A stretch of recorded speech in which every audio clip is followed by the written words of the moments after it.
There's nothing normal when you come to do a television interview. It's not a relaxed environment to be in. Everything about it is fake. Every single aspect. And you become hyper-aware of absolutely everything. You have enormous lights, like the side of a fridge, shining in your face, and then to have someone say, yeah, you know what, just ignore the camera. Often I find being interviewed, I'm somehow stumped. I become inarticulate. And I'm now doing exactly what I've said you shouldn't do. I'm trying to think of an answer. In an interview, things happen that you don't expect. You're asked questions you weren't prepared for. You know, woe betide you say something flippant, then bang. Television is always great when something goes wrong. There's something mean about us that brings it out. The moment, sadly, there's a schadenfreude we smell, it's going to be a car crash. In 1995, Princess Diana took one of the biggest risks any public figure can ever take. Your Royal Highness, how prepared were you for the pressures that came with marrying into the royal family? At the age of 19, you always think you're prepared for everything. As I watched it, I was absolutely aware that this is an extraordinary piece of television, and practically every sentence was staggering. This no-holds-barred interview forever shattered the fairy tale image of one of the world's most famous women. It was like a bomb had been set off in the middle of the royal family. Yet for decades, the inside story of the interview has remained a mystery. Martin Bashir had cloaked the entire interview in this incredible drama. It was like something out of John le Carré. Now it's time to hear from the BBC insiders, investigative journalists, and those closest to Diana to discover why the princess chose to give this extraordinary interview. There was that feeling that she believed she was being watched by MI5 and she might ultimately be targeted. We'll ask if Diana was more in control than anyone suspected. The princess told me that she was coached by Martin. How to answer the questions. And discover how the interview transformed not only Diana's own life, but the culture of Britain itself. You are finally seeing a modern woman of the 20th century speaking up for herself. As well as lighting the fuse for tragedy. Press attention went stratospheric. It was just snowballed. You kind of got the feeling that, where is this going to end?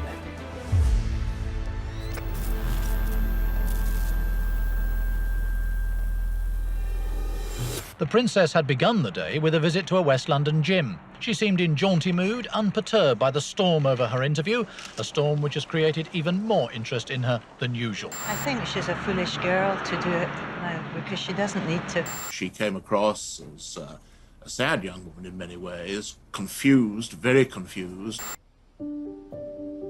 I'd like to be a queen of people's hearts, in people's hearts, but I don't see myself being queen of this country. I saw the princess a year later, actually, after Panorama, and she said to me, I should never have said Queen of Hearts. I didn't mean that. That came out as trite. I don't think she's clearly thought through precisely what the consequences of many of the things that she said would be. I don't think that's true. I think she was absolutely aware of what she was doing. She came into the royal family as this weak, little, gorgeous, blushing teenage bride. But she grew and she came out the other end pretty strong. And I think Panorama was manifestation of that. This was a very calculated decision by Diana to put her side of the story out. Clever Diana. Do you think? The explosion of Panorama was the result of frustrations that had been building in Diana for more than a decade. To understand how the fuse for the interview was lit, we have to return to one of her very first appearances on camera. At 3 o'clock, Prince Charles and Lady Diana appeared for the first time in public. And this was the first chance to see the ring of sapphires and diamonds. At the time, Diana's engagement interview was seen as the beginning of her star casting as a fairy tale princess. I don't know what you thought of me. Pretty amazing. Seen through the lens of Panorama, however, this familiar footage takes on a very different light. As Lady Diana's father described her this morning as, he said he thought she'd make a very good housewife. Oh, I said that. We've yet to see. Good. Level's fine. Speed 1. I'm Badisha, and I'm a filmmaker and a journalist. When I see early interviews with Diana, I see an intelligent woman who's struggling with her role and also struggling against the sheer smirking contempt of many of the interviewers. And I'm amazed that she's been brave enough to take me on. And I suppose in love. Of course. Whatever in love means.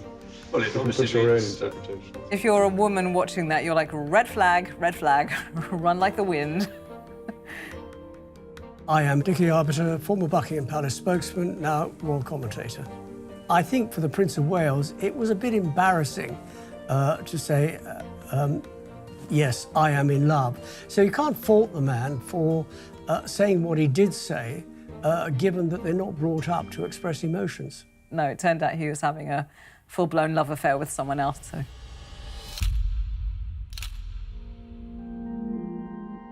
By the mid-1980s, Charles's affair with Camilla Parker Bowles was an open secret.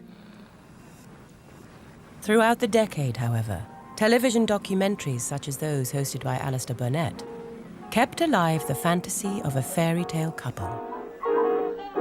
Yes, 4 hands, 2 princes, and the piano. It's a photo session at Kensington Palace with the Prince and Princess of Wales and family.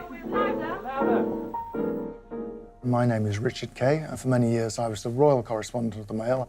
During the crucial period of the Diana years, I wrote about her a great deal, and in time we became friends.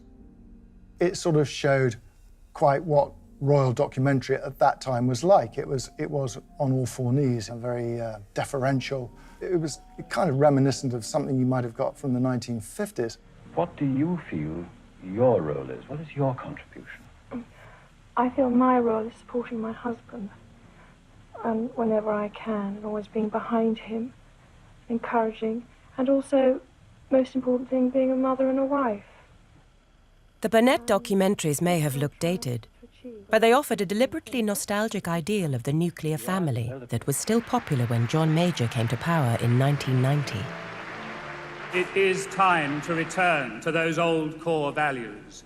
Time to get back to basics, to accepting responsibility for yourself and your family, and not... I think that John Major saw a vision of England which was conservative with both a large and a small C.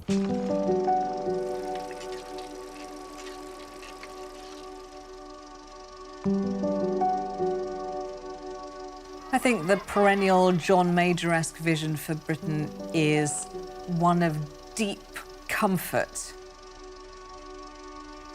It's the idea of a little Britain and a middle England, which is not negative. So it's like Postman Pat, basically. It's a little village where nothing ever changes. And the nuclear family was a beautiful image, but the flip side of the perfect marriage is the marriage that doesn't work out, the single mother, the divorcee, the scarlet woman.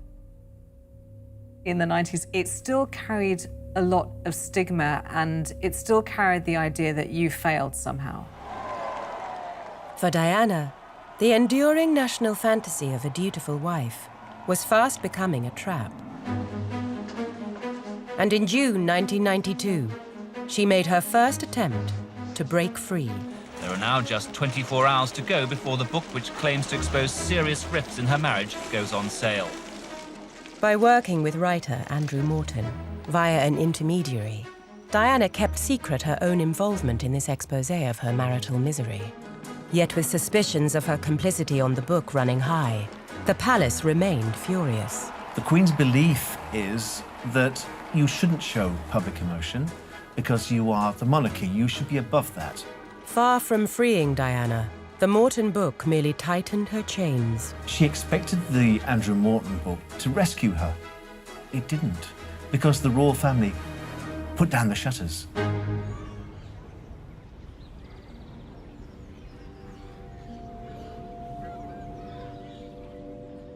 From 1992, Diana lived alone at Kensington Palace, separated but not divorced. With all media engagements now fiercely screened by the palace, she seemed trapped in a royal limbo. Yet it was a move by her husband that gave her an idea for how to break the deadlock. Well, I think the main motivator for her doing the Panorama interview was Charles's interview with Jonathan Dimbleby the previous year. Diana had been quite impressed by that interview. It is, of course, remembered solely for one revelation. Did you try to be faithful and honourable to your wife when you took on the vow of marriage? Yes, absolutely. And you were? Yes. Until it became irretrievably broken down. There was something about how she felt Charles had come out of the Dimbleby interview, that there was a sort of a frankness about that interview that she actually quite admired, and she began wondering and talking about whether she should do something herself. After over a decade of staying silent on camera, Diana's frustrations had finally boiled over. And after the Morton book had backfired, she now realized only the immediacy of television could set her free. This was part of a war. The Panorama interview was some form of rocket fired into the establishment. My name is Paul Burrell, and I was the butler to Diana, Princess of Wales. Right. I remember the princess telling me, "I'd like you to go and pick up somebody at White City. It's a secret. We don't want anybody to know about it."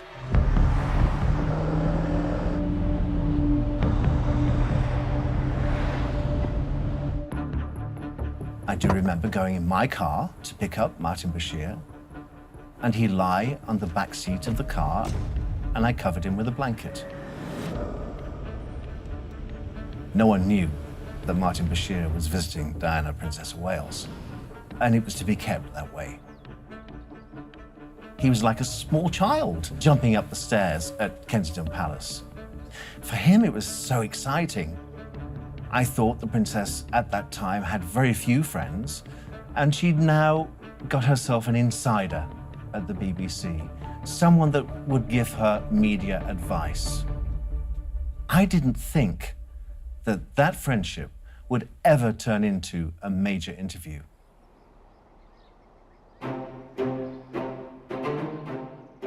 By the mid-90s, Diana was an outsider in the British monarchy. After the Andrew Morton biography, her every move was watched by royal handlers, fearful she might once again brief against the future king. Yet by the summer of 1995, a small crack had formed in the fortress walls of the royal press machine, designed to keep her from scandal. I'm Richard Eyre, and back in the early 90s, I was the BBC's controller of editorial policy.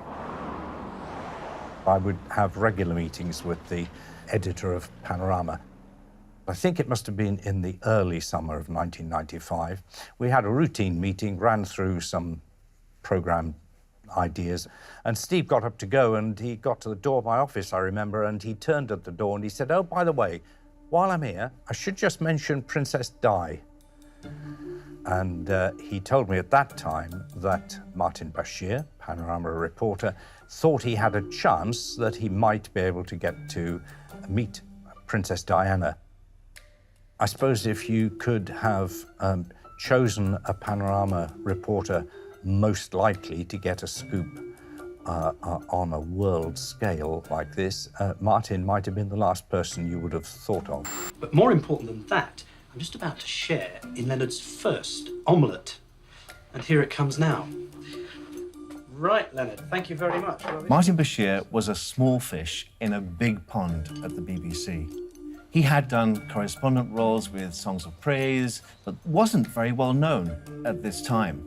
I don't know what he was, actually. What was he? I don't think the editor of Panorama, possibly even Martin, I don't know, ever really thought that there was a chance that she would agree to be interviewed.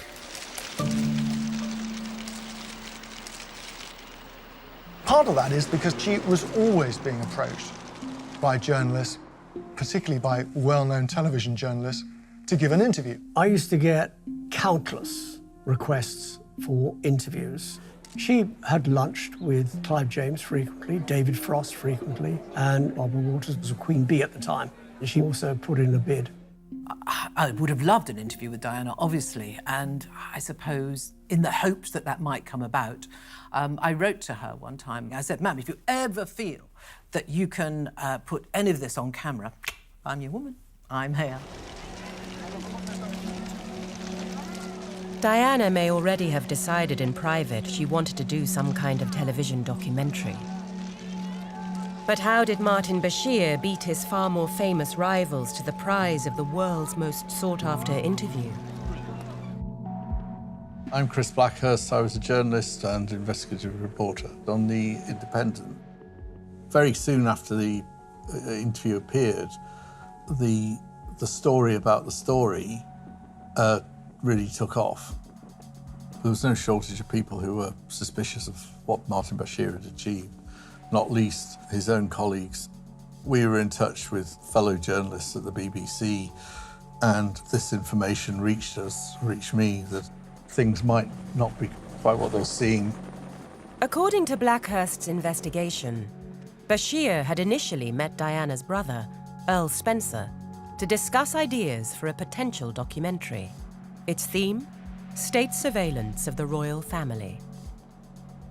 Earl Spencer was suspicious of the security services, and the feeling was that people were out to get him or watch his family. And as Martin Bashir got to know Charles Spencer, was able to fuel this suspicion. And he realised, as he got further in, that he was getting closer and closer to a fantastic prize, which was a sit-down interview with Princess Diana. As discussions developed, Bashir appears to have made a bold claim. Martin Bashir was telling people that he had a source within MI5 who was telling him that the princess was being watched and being followed, etc., etc. I do remember pulling up the floorboards, looking for devices. I unscrewed telephones. The princess always felt that her phones were being tapped. She always felt that she was being listened to. You'll never know how much. You'll never know how much. The Sun newspapers say this tape is genuine. It records... Just 3 years earlier, The Sun had disclosed the existence of a recording. A supposed phone conversation between Diana and her close friend, James Gilby. The tape recording was almost certainly made by one of our security services and deliberately leaked. The Home Secretary repeatedly rebutted allegations MI5 were involved. No one has produced the slightest serious shred of evidence to support the repeated claim MI5 or any part of the security services are in favour of it. Did Martin play on those fears and prejudices she had? Quite possibly. Frankly, it wasn't something that would have been very difficult. Things got murkier when, after the interview, it came to light that Bashir had produced a number of fake documents. The question was why. He went to a graphic artist and they concocted a bank statement from NatWest Bank, an account in Brighton, apparently belonging to Alan Waller, Charles Spencer's former head of security. The statement showed a payment from a mysterious offshore company. Suspicions were raised that Bashir may have produced these fake documents in order to fuel the princess and her brother's fears, in turn leading to Diana agreeing to the interview. It was felt that Bashir was saying to Charles Spencer, the security services, they are paying Alan Waller for information about you and your sister. After the interview, the BBC launched an investigation. In the end, they didn't deny the statements were fabricated. It wasn't denied at all.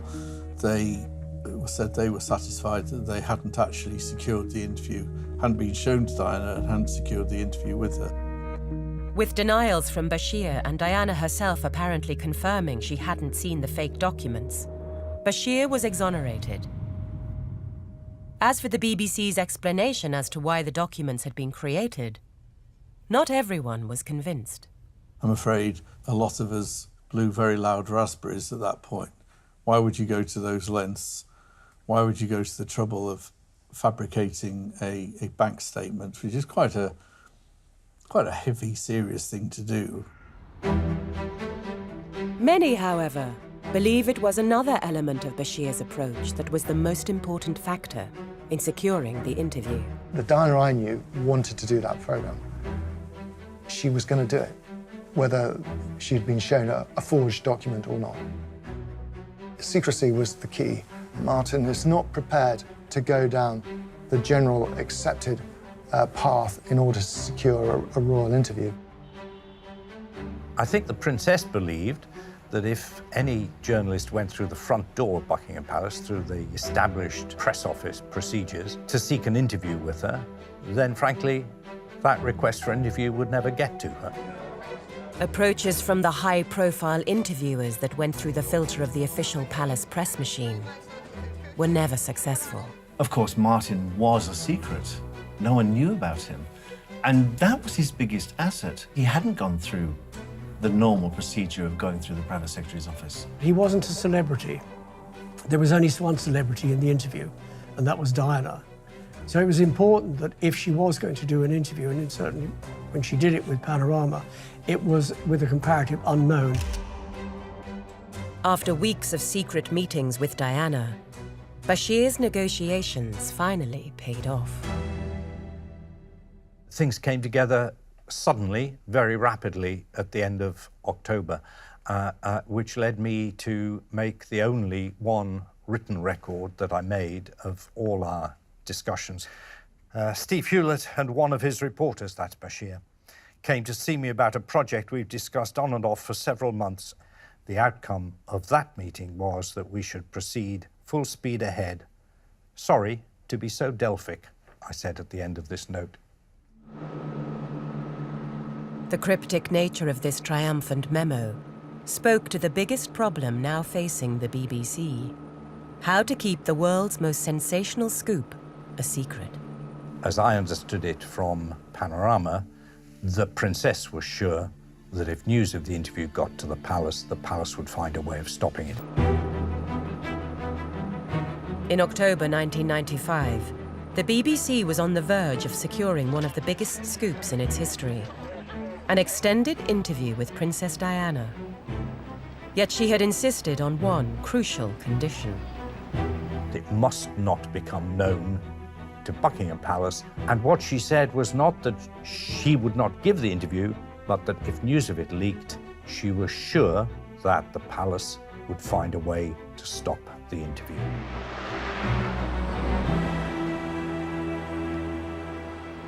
We operated on, it was really corny to say, a need-to-know basis. In the first few weeks, it was literally Martin Bashir and his editor, Steve Hewlett, and Tony Hall, the director of news, then me. By early November, it was about 7 or 8 people, plus, of course, John Birt. John Birt was the BBC's Director General, and lots of people didn't like the way he modernised the BBC, and he was difficult to work for. Nonetheless, he was a really tough journalist. Birt quickly gave his backing to the interview. Yet sitting above Birt in the BBC hierarchy was someone unlikely to be quite so approving. The chairman of the BBC governors was Marmaduke Hussey, known as Dukey Hussey, a pillar of the establishment. Appointed by Margaret Thatcher, Hussey, for many, embodied a backward-looking, more deferential vision of the BBC. This had created tensions with his arch-moderniser Director General, John Birt. Yep, speed when you're ready. My name is Richard Eyre, and I was for 9 years a governor of the BBC. And it was on a Christmas party just after I joined the BBC The figure of Marmaduke Hussey, a sort of mammoth man who had lost his leg in Anzio in 1944. He came up to me and said, sit down over here. And we sat down, him with some difficulty. And he said to me, tell me, you know John Burt, don't you? And I said, yes, I do know him. He said, strange fellow, he won't speak to me at all. Not doesn't speak to him, won't speak to him. And he said, would you see if you could manage to get John to speak to me? So I called John the next day, and John said, he's fine, I won't speak to him. There's no point, there's just no point. So that was what I discovered I'd walked into. Yet when it came to the Diana interview, it wasn't just the political differences between Hussey and Burt that posed a problem. More critically, Hussey was the husband of Lady Susan Hussey, who was the Queen's senior lady of the bedchamber, lady-in-waiting, in fact, and she's still there today. He would have felt duty-bound to his wife, he would have felt duty-bound to the sovereign to inform the palace that this was actually going ahead. The day that John Burt finally agreed that the interview could go ahead, he took two decisions. One, to allow the interview, the other, not to tell his chairman. It soured relations between Burt and Hussey, which were not good anyway.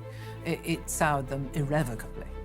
This was a moment of real importance for the BBC, a seminal point in the development of its history, a statement of its independence. Here was the most demonstrable way in which the BBC could say, we broadcast programs that the public should have a right to see and hear.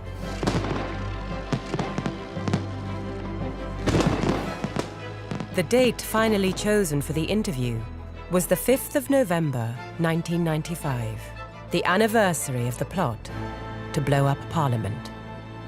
The location? Kensington Palace, right under the nose of some of the Queen's closest family.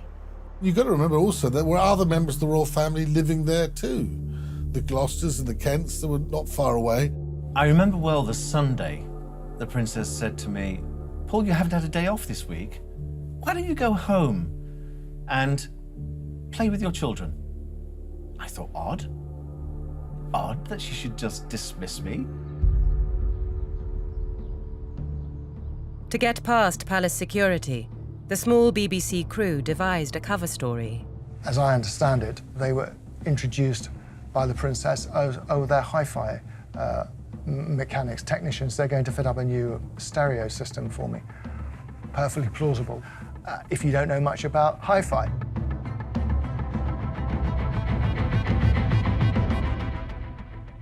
To guarantee secrecy, the crew that entered Kensington Palace consisted of just 3 people. The cameraman, Tony Poole, the producer, Mike Robinson, and Martin Bashir. Tony was left to set up his equipment, leaving Bashir and Diana an hour and a half before filming began. People wonder, had she rehearsed it with Martin Bashir? She obviously hadn't rehearsed it with the BBC. Obviously, Bashir doesn't tell her the questions in advance. Others, however, take a different view. Actually, it had been rehearsed. I know from a later conversation, the Princess told me that she had to get it perfect. Internal documents released by the BBC state that the Princess had been notified in advance of the broad areas of questioning, but not the questions. They knew exactly what the questions would be and how the Princess would answer them. And Princess Diana was coached by Martin how to answer the questions. He helped her through the minefield of an interview. The cameraman chose the informal setting of the drawing room and used soft lighting to set the scene for an intimate, domestic confession. At around 9 p.m, Bashir and Diana finally sat opposite each other on carefully positioned chairs. The cameraman, Tony Poole, hit record. She wasn't bad, actually, in those sort of situations, but she wasn't a natural television performer. Over the 90 minutes of filming, the cameraman recalled that at one key question relating to Diana's alleged lover, James Hewitt, the Princess became flustered. Did your relationship go beyond a close friendship? Yes, it did. Yes. Were you unfaithful? She would have been extremely nervous. She knew she'd have to think very fast on her feet. And after some deliberation, Diana arrived on a clever answer. Yes, I adored him. Yes, I was in love with him. The Panorama team were all in our respective homes waiting for that phone call. I guess I'd expected it to be early evening, and the phone call didn't come. And the hours passed. And they passed. I think it's fair to say that I got very edgy. It must have been close to midnight when it was Steve Hewlett. He said, they're out, they've got it with them, and they've made the backup copy. So that was a moment of great pleasure, frankly.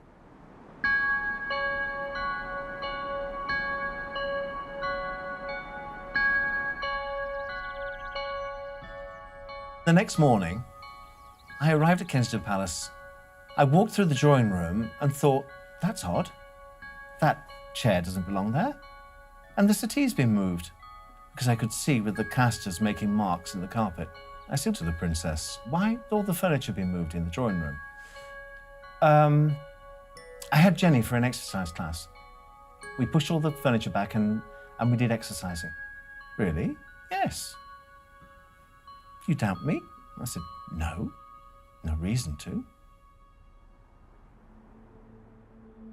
With filming now in the can, plans were made to carry out the edit in a disused BBC building in central London. Yet Panorama editor Steve Hewlett soon raised concerns. He said, I think we've got to find somewhere else. And I said, why? He said, it doesn't feel good to me. I think we're being watched. I think the building's being watched. So I said, where do you want to go? And he said, leave it to me. I'll find somewhere. I'll find somewhere.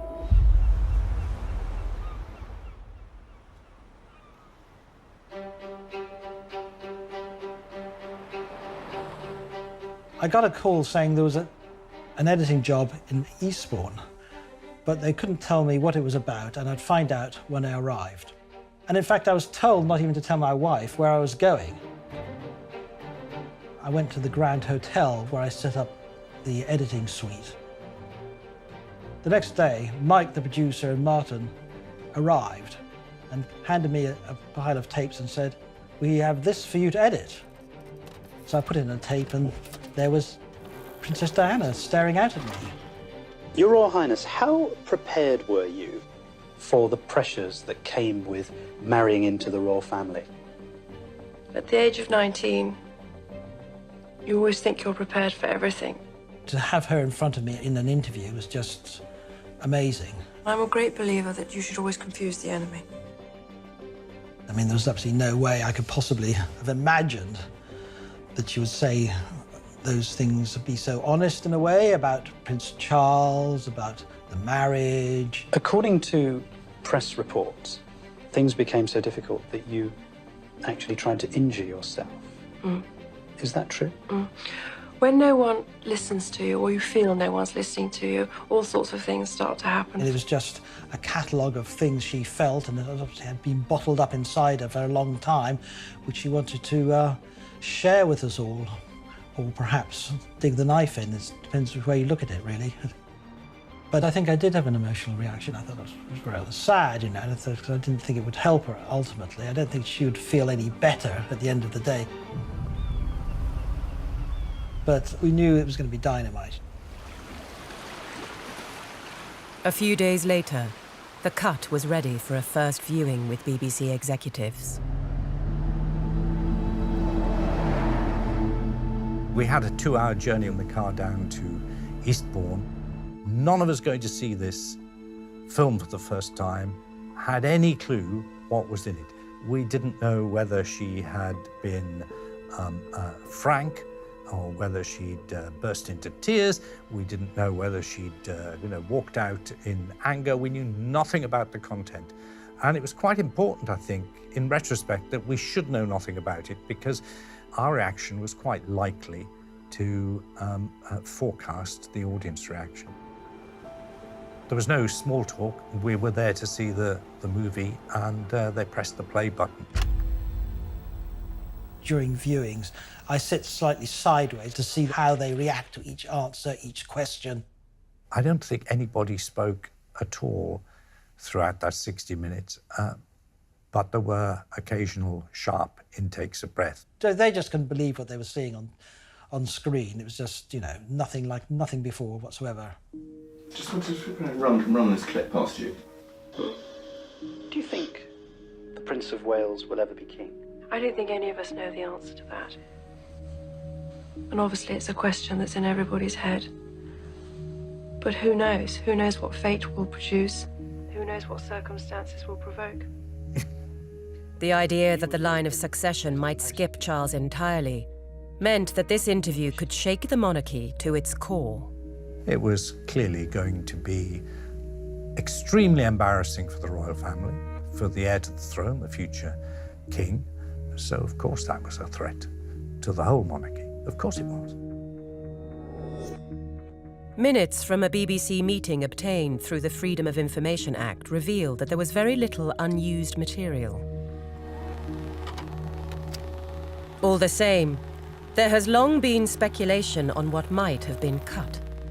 There was one answer which related to the Queen Mother. It was felt to be slightly derogatory, perhaps, and I think it was well known they probably hadn't got on as best friends. I think she just felt maybe she hadn't got the support that she needed. The Queen Mother was obviously a loved person in the country, and taking sort of a slight dig didn't seem the right thing to be doing at that time. I don't sit here with resentment. I sit here with sadness because a marriage hasn't worked. The BBC has never released the unedited footage of the interview, including Diana's comments about the Queen Mother. Yet even with this content removed from the final broadcast, the interview remained explosive. Your Royal Highness, thank you. She was good, wasn't she? I haven't seen that for a long time. When the interview was over, the director of BBC News and I go across the road and talk about it ourselves. We didn't say a word until we were on the promenade, leaning on the railings. I think I spoke first, and I said, this programme is going to mean either the end of the BBC or the end of the royal family, or possibly both, and there's absolutely no doubt that we have to broadcast it. Once the programme was ready, it was clearly important to get it out pretty quickly, because eventually everything leaks. We had, right at the beginning, we had agreed that the princess should be allowed to be the person who broke the news to the palace. Diana delivered the news to Robert Fellows, the Queen's private secretary. She said, "Oh, Robert, I want you to know I've done an interview with the BBC," and alarm bells must have rung immediately with Fellows, but he very generously said, "Oh, is it something to do with children in need?" Her response was no. It was Panorama. All the phones started ringing. My mates all sort of calling me, saying, the other royal reporters saying, oh, what's in it, what's in it? I didn't know what was in it, I had no idea. Royal press photographer Mark Saunders was on the ground as chaos unfolded in the week leading up to the broadcast. It was a mad, mad week. First of all, the world's press had descended on London. It was the biggest amount of international press corps I've seen since the Gulf War.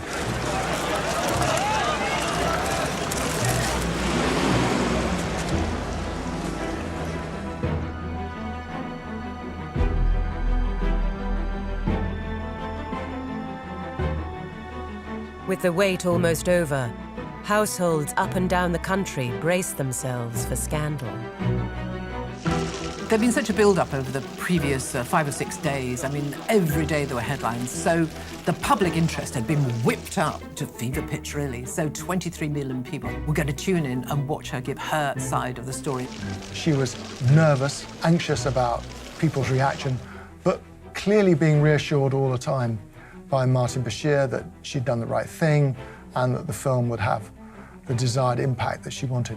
I can only imagine that she was pent up with anticipation, probably anxiety. You got to remember, at the time, people were watching it in pubs. I mean, it was a massive event. And yet you can't control other people's reactions, so it's like the entire nation's opinion of you is hanging in the balance. And it always boils down to either you believe the woman or you don't.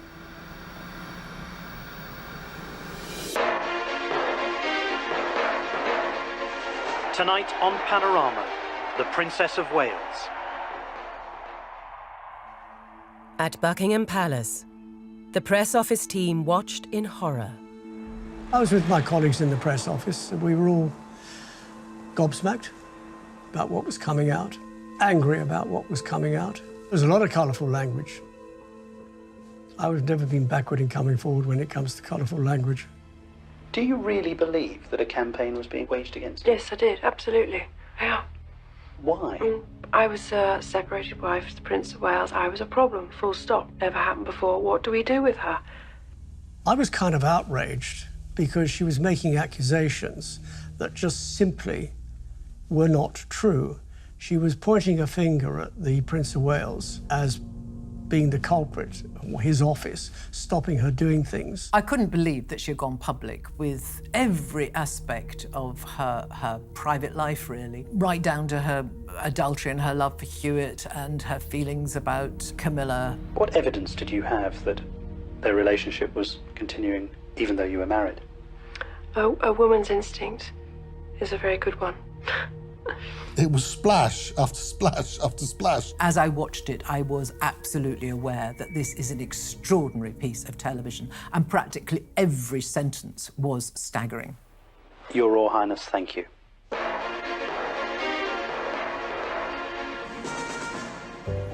At the BBC, the news team gathered to celebrate their triumph. After the programme was finished, we opened at least one bottle of cheap white wine, and so my recollection of the detail is hazy, to put it mildly.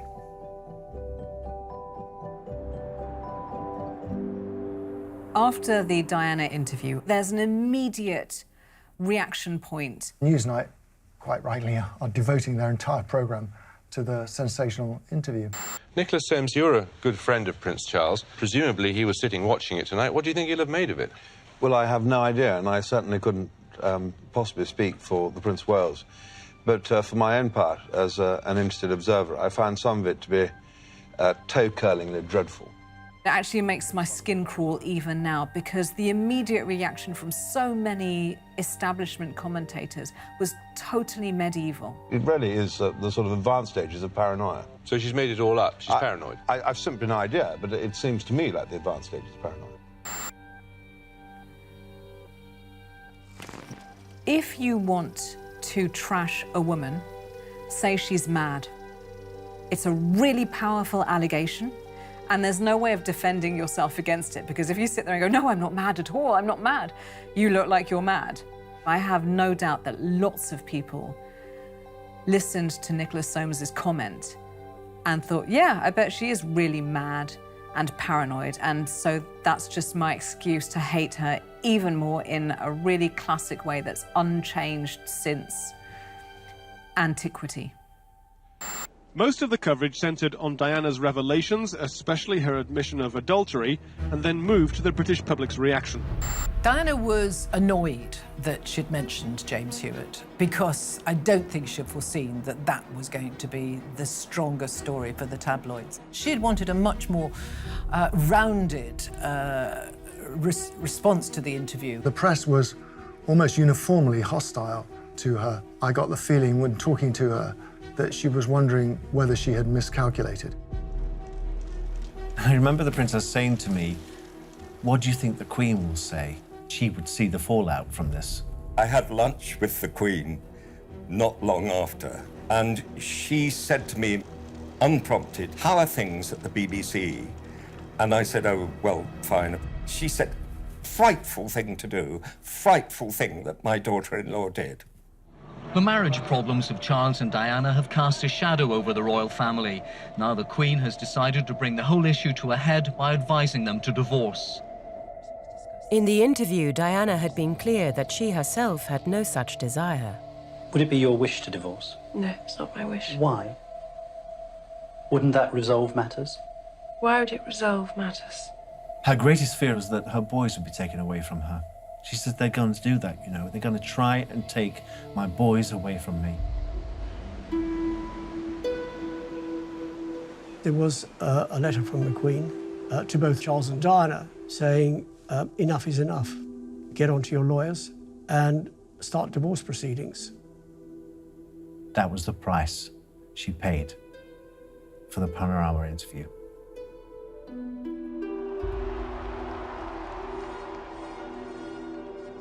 Piece by piece, Diana had demolished the fairy tale fantasy that had once been her prison. Many in both the establishment and the media had punished her for revealing a more complex reality. What above all we have a right to expect of royalty is a degree of reticence, a degree of dignity. But on the streets, another story was unfolding. I suppose she'll get quite a lot of support from it. She does come across as if she's been done wrong by the prince. She needed to do something. She needed to put her side of the story for us to hear. You know, I think it's right that she's done it. It's the public reaction to Panorama that counts. It's not the newspapers, the columnists, the Wednesday witches, and all those people who write nasty things about her in the daily papers and the Sunday papers. It was the public, and the public loved it. I think everything has a lot to do with what Diana said about her own mental well-being. I was unwell with postnatal depression, which no one ever discusses postnatal depression. You have to read about it afterwards. She did wear her heart on her sleeve. You couldn't really imagine anyone else in the royal family using the kind of language Diana used in Panorama. You'd wake up in the morning feeling you didn't want to get out of bed, you felt misunderstood. The risk of talking about mental health during the 90s was high. It was very easy to get labels attached to people who were vocal, and for Diana to talk so openly and so confidently about postnatal depression was a breakthrough. It meant that women all over the country and the world were looking around and actually being able to relate, not to a princess, but to a mother. Friends on my husband's side were indicating that I was, again, unstable, sick, and should be put in a home of some sort in order to get better. I was almost an embarrassment. In just a few days after Panorama, Diana received some 6,000 letters of support from women identifying with her plight. Diana told me afterwards, after Panorama, she had people coming up to her in the street saying, oh, thank goodness you've talked about that, you're in a happy marriage, and you're out of it. Now I'm going to do the same. And I think she had given women quite a lot of strength to speak up if they were unhappy. Diana's interview tapped into a shifting public appetite for greater emotional openness. It was an attitude that would soon win her the backing of a man poised to revolutionise British politics. She was the flagship for the change that was coming with Tony Blair. It was only natural they were going to join together. They were going their separate ways today. As the Prince of Wales left Kensington Palace, the Princess drove in.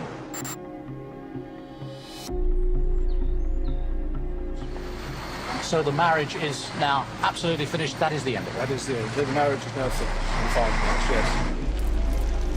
Panorama had left Diana with a divorce she claimed she never wanted. It was a moment when it may have felt as if everything she'd sought to achieve with the interview had failed. Yet she would soon find that in the long run, it would transform her reputation. The Panorama interview was a platform and a springboard into another dimension. And that's what Panorama did for her. She was no longer shopping on Sloane Street and lunching in Belgravia. All of a sudden, she was rubbing shoulders with the likes of Bill Clinton. And she finally got the credibility that I think she craved. And at Diana's side as she negotiated this new world was an old ally. In terms of the personal relationship that she had developed with Martin Bashir, it didn't end when he packed away his camera equipment and he and his crew left Kensington Palace. He became a constant visitor and support to her for many months. He began helping her with her public addresses, with her speeches. In the wake of Panorama, many of Diana's critics claimed she'd been used by Bashir in a way she'd come to regret. Yet her continuing alliance with the journalist suggests a very different possibility. I'm Judy James. I'm an author and a body language expert. The thought that Diana was bullied into this interview by Martin Bashir makes me laugh, quite frankly. She was so in control of herself, so in control of her emotions, and also so in control of the entire interview. She was steering, guiding. He would ask a question, the eyes would go to the left, and she would breathe in slightly. Is that true? But then very quickly she'd come back without any faltering whatsoever with a pitch-perfect answer. Well, the enemy was my husband's department because I always got more publicity. With apparently conflicting accounts, there's no way of knowing for sure whether the interview was rehearsed. Yet detailed analysis of Diana's performance drops some intriguing hints. Those giveaways to me implied that there probably had been some form of collusion about what the questions were going to be, and then she was given time maybe to work out what her answers were going to be. Panorama wasn't spontaneous. I mean, some of the things she said I had already heard. I met Diana for a long, long chat, 5 months before Panorama, just the two of us. And these are the notes from June '95, and she says there were always, from day one, 3 people in the marriage. She means Camilla. Well, there were 3 of us in this marriage, so it was a bit crowded. Now, that's one of the most famous phrases from Panorama, so it was something that was going through her head, you know, months before. Oh, there's so much here, there's pages and pages of it. What was your reaction to your husband's disclosure that he had in fact committed adultery? Well, I was totally unaware of the content of the book, and actually saw it on the news that night that it would come out. Part of the plan was to not look overly vindictive. There's a phrase in Shakespeare's, I didn't come to praise Caesar, I came to bury him. And I think what she does, and this is a good example with Charles, is she buries him by praising him. But then I admired the honesty, because it takes a lot to do that. In what sense? Well, to be honest about a relationship with someone else in his position is quite something. Diana's physical appearance also played a powerful part in guiding the audience response. She'd use what looked like a white pencil under the rim of the eyes to make them look even sadder. The look is somebody who appears to have put on makeup in a way that is concealing her distress. It's like somebody who has been very, very tearful and then run out of a room, come back 10 minutes later, having restored their makeup. I think that's a conscious decision. And I think that she presented herself as a victim. That's not being cunning, it's not being calculating, it's survival. The artfulness of the appearance of spontaneity, that's acting. That is very considerable. But at the same time, doesn't mean that what she was acting wasn't true. Diana's performance may have borne all the hallmarks of something skillfully rehearsed, but it wasn't simply a bid to get even. It was also part of a job pitch. What role do you see for yourself in the future? I'd like to be an ambassador for this country. I'd like to represent this country abroad. Many in the establishment were horrified. It was seized on as an example of the fact that she's out of control. The institution wanted to shove her to the margins of royal life, failing to realise what a great asset they had.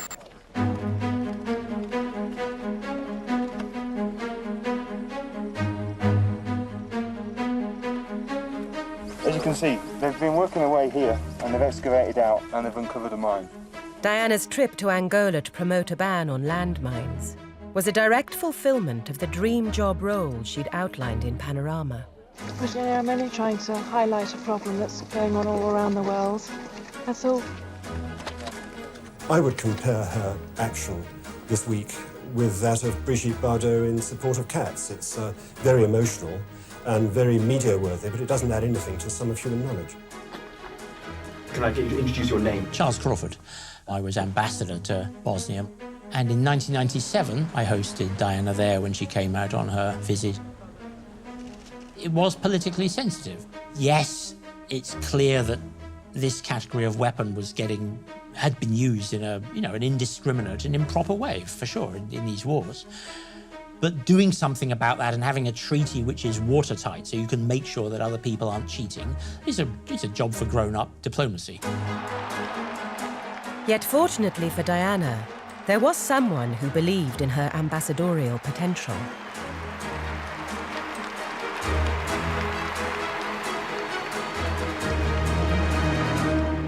She had met Blair, and I think she said of him what Thatcher said of Gorbachev. This is a man I could do business with. Tony Blair later admitted that he had explicitly discussed with Diana a special role as an overseas ambassador. She'd found friends that were in government. She'd never had that before. So perhaps things were getting brighter for her. It would have been the culmination of everything Diana had sought to achieve with Panorama. Yet the interview had also set in motion another set of forces that would soon have far darker consequences. By 1997, the Panorama interview had liberated Princess Diana to pursue a bold new ambassadorial role. Yet this new, even more prominent public profile had also fed a far darker force. Well, of course, Panorama made her even more sensational. She had given this interview that everybody was talking about. Of course, press attention, public attention, went stratospheric.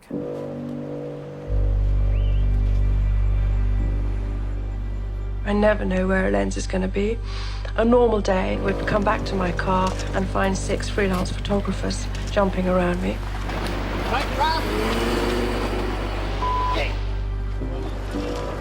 Some, however, were reluctant to see Diana as simply a passive victim of press attention. Well, of course the princess used this double-edged sword. Of course she did. There were a small number of journalists that Diana confided in, and absolutely preeminent in that group is Richard Kay of the Daily Mail. No, I mean, look, I was privy to things sometimes in advance, but and other things, but no, that wasn't the way it worked. I could ring Richard Kay and say, oh, the princess will be at Harrods this afternoon at 3. If you're there at the south door and a photographer's there, you'll get a nice picture. I never encouraged the media. There was a relationship which worked before, but now I can't tolerate it because it's become abusive and it's harassment. You have a Panorama interview saying you want the press interest to diminish. Strikes me as a bit unlikely. Each time one enjoys oneself, albeit it's in a different situation, you have to pay for it because people criticise, which comes with the patch, as I said previously. But I am a free spirit, unfortunately for some. But I'm a free spirit, little sort of sexy look, meaning that, oh, well, I'm just me and you can't be surprised if I'm going to pop up on the cameras now and again. That kind of low chin tilt is not meant to be alluring in any way at all. It's the body language of someone who's literally been forced into a corner.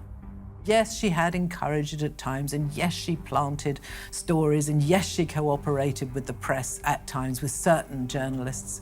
And can you have your cake and eat it? Can you be on both sides? Well, no, probably not. But that doesn't stop me having sympathy for the situation she was in. In the summer of 1997, the pressure on Diana in the wake of Panorama reached a new high. When the press got wind of the fact that she was on a yacht in the south of France and that she was having a bit of a fling with Mohammed El Fayed of Harrod's son, Dodi, the hunt was on. Quite simply, it was a media frenzy.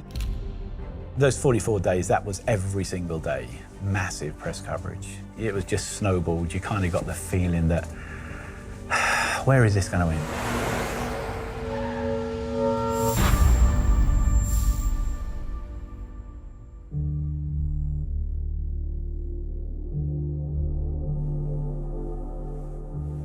I found the experience of this interview to be very emotional. I didn't expect it.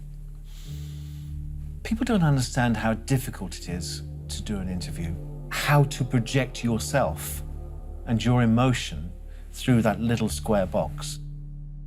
It's kind of, I suppose, in a religious sense, it's like confession.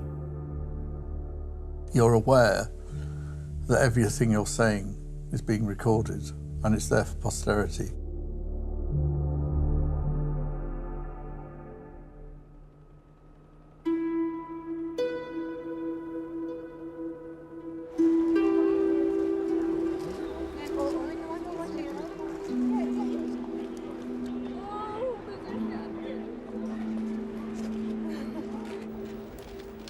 Inside St James's Palace, Princess Diana's coffin lay in the peace and privacy of the Chapel Royal, as all day outside, the crowds of people waiting to pay their last respects built up.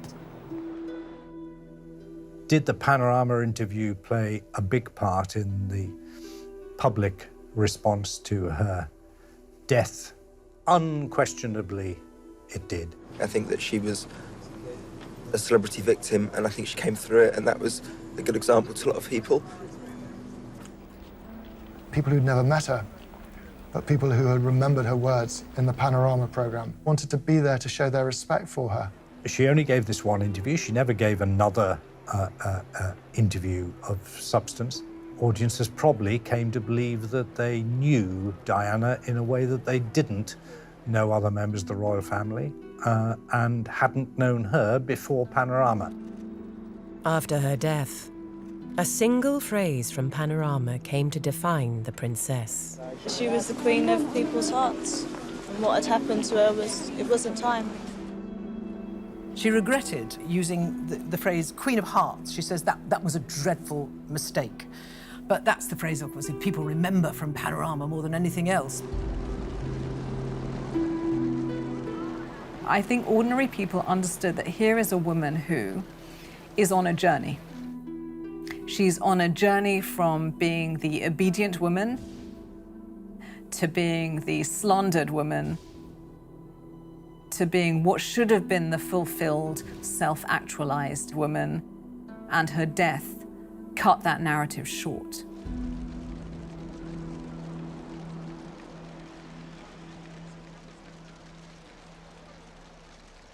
But in fact, she had triggered something, and her death changed everything. Of course it did. And good evening, you're all very welcome to the show. Gary Barlow, everybody! Princess Diana's interview was a real watershed in lots of ways. With the generation that follows, no one laughs at talking about mental ill health. I put on a lot of weight in that period, a lot of depression. At first, you look back on those times and you go, but it was all right, really. But then when you look again, you go, actually, there's some quite serious issues. It's not weak to talk about your emotions. It's actually strong. It's seen as something that celebrities should be doing. And in fact, we're actually suspicious of people who don't behave like Princess Diana anymore. I just want to hug you. Oh, thank you. Here we go. Mental health has always been a bit of a stigma, hasn't it? Now, everybody talks about it. Why? Really because William and Harry have. We have seen time and time again that unresolved mental health problems lie at the heart of some of our greatest social challenges. And why have William and Harry done that? Because she did it first. She did it first with all that she's saying, really, in Panorama. I do things differently because I don't go by a rule book, because I lead from the heart, not the head. We like to be as emotionally connected and verbal, but now it is incredibly open. And if you want to be mean about it, you can say, oh, well, you know, it's all touchy-feely and we're all fragile millennial snowflakes and we can't talk about anything without talking about how we suffer. The world is getting too offended by everything, too sensitive, too snowflakey. Let's just get a grip. Feelings are very important, but thinking and being sort of disciplined and tough and wise and measured and smart are also part of it as well. It's easy to look at this more accepting world that we have now and think it was always that way. I've had suicidal thoughts in the past. You know, I've been there. You need to talk, and talking's really good, and it helps you overcome so many things. But there's also the possibility that people may start coming forward claiming victimhood when actually, by any normal standard of historical experience, they have literally nothing to complain about. We must stand for what is right. But I think being candid about the good stuff and the bad stuff is a really good thing. All the things that we laughed at Princess Diana for in 1995 have really become the norm. It will say something good for people who are now going to grow up in a much more emotionally articulate world.